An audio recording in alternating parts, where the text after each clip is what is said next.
Bismillahirrahmanirrahim. Assalamualaikum Bos Bis. Ketemu lagi bersama Oting di sini di channelnya Tong Bos yang siap membantu masalah Bos Bis semua. Nah Bos Bis, kali ini Oting mau review ini ada obat Alpara. Tapi sebelum ke pembahasan lebih lanjut, Oting mau disclaimer dulu kalau Oting tuh bukan tenaga ahli kerja kesehatan, tapi Oting tahu informasi tentang obat ini berdasarkan website ataupun tulisan yang tertera pada kemasan. Seperti itu. Jadi si Alpara Caplet ini merupakan obat batuk dan pereda flu dengan kandungan paracetamol. Lalu ada penilpropanolamin HCI, terus ada chlorpheniramine melite, terus ada dextromethorphan HBr. Lalu dextromethorphan HBr ini sebagai antitusif yang bisa meredakan refleks batuk. Paracetamol digunakan sebagai pereda demam dan sakit kepala. Lalu ada penilpropanolamin HCI itu digunakan untuk mengobati gejala hidung tersumbat. Lalu chlorpheniramine Malits itu bekerja sebagai antihistamin atau anti alergi, sehingga obat ini digunakan untuk mengatasi gejala flu seperti demam, sakit kepala, hidung tersumbat, dan bersin-bersin yang disertai batuk. Nah, seperti itu. Komposisinya ini barusan udah saya jelasin. Lalu untuk dosisnya, ini tuh untuk dewasa di atas 12 tahun 3 kali sehari 1 kaplet. Untuk anak 6-12 tahun itu 3 kali sehari setengah kaplet. Harus dikonsumsi sesudah makan ya Bos Bis ya. Jadi kalau misalkan mau minum obat ini harus makan terlebih dahulu.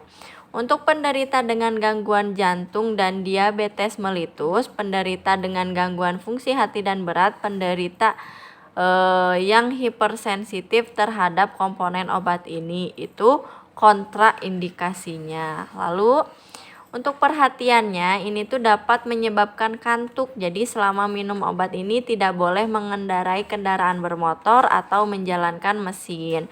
Hati-hati penggunaan pada penderita dengan gangguan fungsi hati dan ginjal, glukoma, hipertrofi prostat, hipertiroid, dan retensi urin.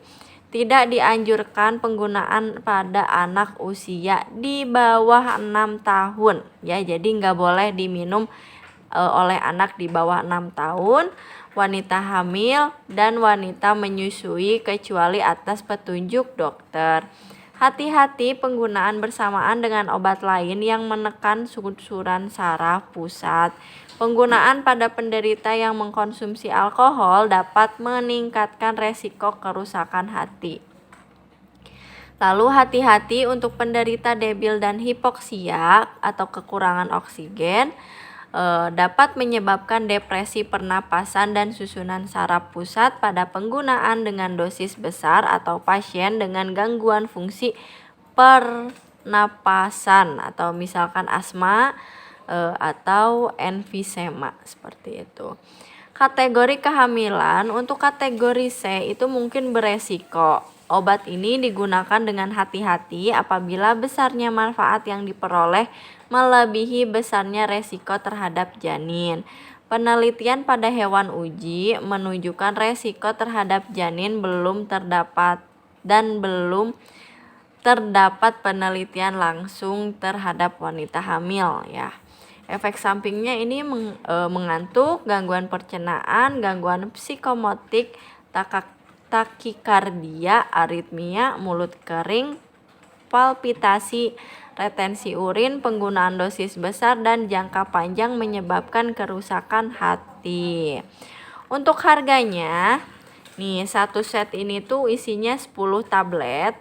Setelah Oting cek di website itu ada yang jual dari harga normal dari mulai Rp7.000 sampai Rp15.000. Jadi berbeda-beda ya tiap apotik itu harganya. Oke Bos Bis, cukup sekian untuk review obat kali ini. Semoga bermanfaat. Bila ada pertanyaan boleh langsung komen aja. Assalamualaikum.